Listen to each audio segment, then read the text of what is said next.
Ya teman, kembali lagi sama saya, dan di sini saya akan review suatu SSD NVMe ya, dimana udah agak lama lah untuk serinya Adata. Tapi kalau saat ini saya tuh baru memegang ini ya, Adata serinya Legend di kecepatan Gen 4. Apakah ini bagus atau tidak? Dan apalagi harganya terjangkau untuk saat ini. Untuk yang ada di sini, ini adalah Adata Legend 850 LED. Kalau yang sebelumnya saya tuh pernah mereview di serinya 850. Tapi kalau yang ini yang LED, apakah ini kencang atau tidak? Ya pastinya kencang lah. Apalagi tersebut ini mempunyai kecepatan di 5000 MB per second untuk up-to-nya. Tapi kita tes saja nanti apakah sesuai atau tidak seperti produk ini. Yang saya pegang ini di 1 tera ya. Dan apalagi di harga cuma di 900 ribuan. Ya murah lah. Kalau yang sebelumnya atau 3 bulan yang lalu harganya di atas 1 jutaan. Karena emang baru mahal-mahalnya sih. Tapi untuk saat ini baru mulai menurun. Tapi kalau yang zaman dulu bisa tembus di 600.000 ataupun di 700.000 di tahun lalu, sekitar 2 tahun yang lalu lah. Ya seperti itu sih, harga komponen bisa naik bisa turun, intinya seperti itu. Dan seperti biasa untuk pengujiannya kita tes dari segi booting Windows, suhunya, kecepatan atau menulisnya apakah sesuai atau tidak, serta transfer file apakah ini stabil atau tidak. Sebelum itu jangan lupa klik subscribe di pojokan bawah tuh ya, tinggal diklik seperti itu. Lanjut, yang pertama yang ada di sini dari segi packagingnya, itu sama seperti pada seri pada umumnya lah. Adata Legend 850, 800 maupun yang serinya 900 juga sih. Itu seri terbaru tapi belum masuk di saya, tapi ya nggak masalah juga. Pengen review tapi belum ada barangnya, tapi ya next time aja lah untuk yang itu.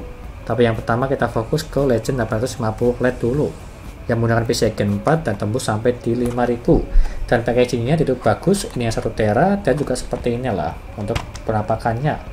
Garansinya cuma di 3 tahun sih, ya berbeda seperti pada umumnya di 5 tahun untuk SSD NVMe, tapi ini ya udah standar lah, intinya seperti itu. Dan kita buka dulu seperti apa penampakannya, ya sama seperti kata umumnya lah. Kalau kita lihat di bagian dalam sini dia tuh udah free heatsink, apalagi untuk semua serinya Legend dia tuh udah free heatsink, jadi ya lumayan lah.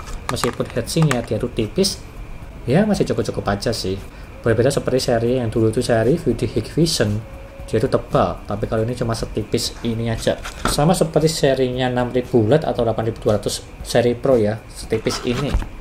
Tapi nggak masalah sih, ini sebagai estetika aja supaya bagus di motherboard kalian kalau tidak ada heatsinknya. Untuk heatsink tipis yang ada di sini. Dan juga ini dari segi NVMe-nya aku ambil dulu. Seperti ini penampakannya ya. Untuk NVMe-nya standar pada umumnya dia ada SSD controllernya. Yang ada di sini dari menggunakan serinya SM atau Silicon Motion 2269X-TF. Aku belum ngecek sih dia itu ada DRAM flash-nya atau tidak. Kalau saya cek di website dia itu nggak tertulis sama sekali ya untuk DRAM flash-nya. Tapi kita cek aja nanti dari segi informasi ini apakah ada DRAM flash-nya atau tidak. Saya kasih gambaran di sini ya. Kalau misal ada, kalau nggak ada ya kosongan lah dari segi gambaran yang ada di sini. Itu aja. Dan juga untuk speknya. Dan kalau kita lihat dari segi kecepatan membacanya, untuk membacanya aku sampai di 5000 MB per second. Kalau yang menulisnya di 4200. Apakah ini sesuai atau tidak? Lihat aja nanti di akhir video. Dan juga di sini untuk MTBF-nya di 1,5 juta jam udah bagus juga, dan juga TBW-nya di 450 terabit. Ini pun juga udah sangat tinggi banget, 450 terabit. Tapi terkadang beda-beda ya. Ada yang 500 GB, ada yang 1 tera maupun 2 tera. TBW-nya beda-beda. Tapi kalau yang ini saya bacakan dari segi keseluruhan aja sih, bukan secara detail banget. Tapi gak masalah untuk yang itu. Yang penting ini udah cukup tinggi banget dari segi TBW-nya. Dan juga suhunya apakah ini panas atau tidak, kita tes saja nanti. Kalau misal tanpa menggunakan heatsink bawaan maupunnya ya, cuma menggunakan heatsink yang ada di sini, apakah berpengaruh dingin atau tidak. Dan aku juga penasaran sih. Biasanya tersebut di Gen 4 yaitu memang cukup tinggi dari segi suhunya. Apalagi ini kecepatannya tembus sampai di 5000-an. Seperti itu aja penjelasan dari saya, nggak usah berlama-lama. Lanjut ke tes reviewnya aja langsung supaya tahu bagaimana performanya. Lanjut ke reviewnya, yuk. Lanjut yang pertama, dari segi booting Windows menggunakan Adata Legend 850 LED, dan kita tunggu aja seberapa cepat dia untuk booting Windows-nya.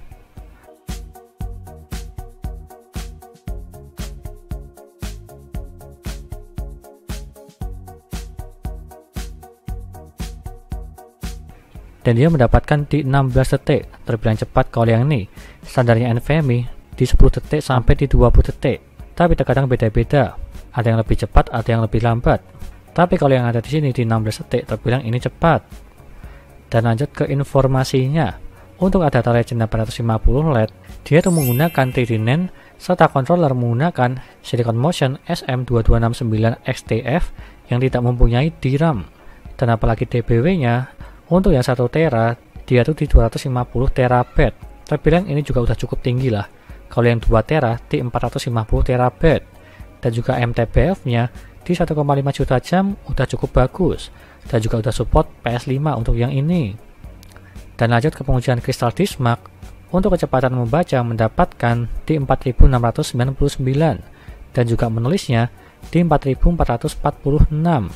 Dan kalau kita bandingkan yang ada di website, yaitu up-to-nya 5000 per 3200 untuk yang 1 tera.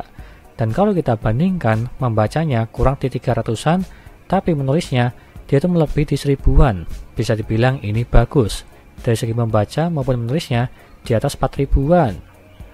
Dan lanjut ke HW monitor menggunakan Adata Legend 850 LED dengan heatsink bawaannya, yang dimana suhu minimalnya mendapatkan di 32 derajat dan maksimal yang mendapatkan di 48 derajat. Terbilang ini dingin semua. Untuk minimalnya cuma diem aja di desktop tidak ngapa-ngapain, dia paling bawah 32 derajat, dan juga maksimalnya ini saya tes di Crystal Disk Mark dan juga di transfer file, dan dia untuk paling tinggi cuma di 48 derajat. Ini dingin, terbilang bagus lah untuk seri ini. Lanjut ke pengujian transfer file, yang dimana saya itu menggunakan NVMe dari Venom RX Gen 4 sebagai perbandingannya, serta menggunakan file 70GB dalam bentuk RAR. Dan yang pertama dari segi NVMe Venom RX Gen 4 ke Adata Legend 850 LED, awalannya mulai dari 3,4 GB per second, dan lalu naik turun stabil di antara 2,6 GB sampai di 3,4 GB per second. Tapi rata-ratanya di 3,1 GB lah, karena dia itu naik turun, dan dia itu stabil sampai selesai. Dan kalau dibalik dari Adata Legend 850 LED ke NVMe Venom RX Gen 4 dengan file yang sama, awalannya mulai dari 3,4 GB per second, dan lalu naik turun stabil di antara 3,5 GB per second sampai di 3,1 GB per second. Tapi rata-ratanya di 3,3 GB per second untuk yang ini, karena dia itu naik turun dan stabil sampai selesai. Dan kalau kita bandingkan dari segi pengujian di awal dan juga yang kedua ini, rata-ratanya itu bagus lah, bisa mendapatkan di atas 3 GB per second keduanya.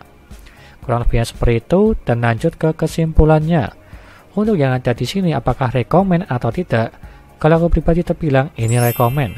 Di harga 900 ribuan, bisa dibilang salah satu yang termurah juga di NVMe Gen 4 lainnya, yang mempunyai kecepatan di atas 5000 MB per second.